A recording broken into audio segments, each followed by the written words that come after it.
Hi everyone, Eugene Sachs here with another review from GameCritics.com.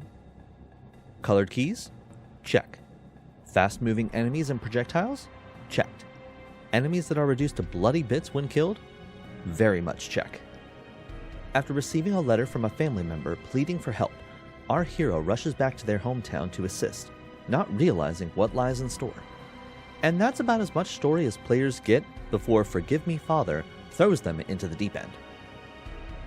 In this fast-paced, horror-themed, first-person shooter, similar to 90s classics like Doom, Quake, or Wolfenstein, players will explore their hometown while fighting an endless tide of otherworldly enemies inspired by Lovecraft stories. Players can choose from two heroes, priest or journalist, and along the way will find ammo and health pickups, as well as keys needed to progress. Defeating enemies grants upgrade points that can be used to improve guns, ammo capacity, health and armor, or special abilities. Players can also pick up alcohol, which increases madness. Madness is a combo system that increases as players kill enemies. As it grows, it affects audio and visuals by slightly distorting of both. This effect can be turned off. But it also makes the players stronger by dealing more damage while taking less. It also charges unique abilities for each hero. The priest focuses on abilities that buff himself, like a self-heal or temporary invincibility. The journalist is more about crowd control, employing things like a controlled explosion or a time stop. Those abilities combined with each weapon having two different upgrade paths makes for a shooter that is deeper than I had expected for something created in a semi-retro style. That depth dries up quickly though. For example, upgrading weapons is nice, but it doesn't feel like any gun is particularly better than any other one, so I defaulted to whichever one had ammo at the time.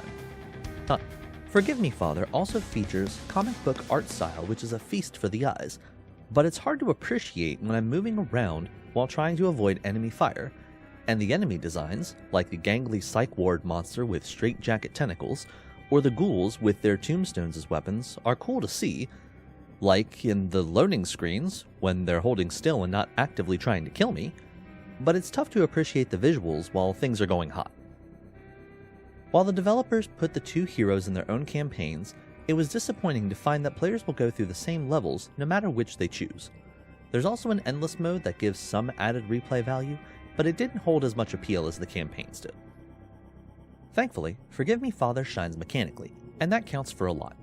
The quick movement, automatically reloading guns, hectic shooting, and pulsing soundtrack had me hooked from level 1.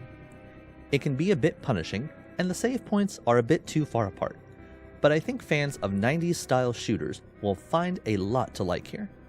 Just don't expect anything more than solid shooting and bloody bits. For me, Forgive Me Father gets 7 blood-soaked rooms out of 10.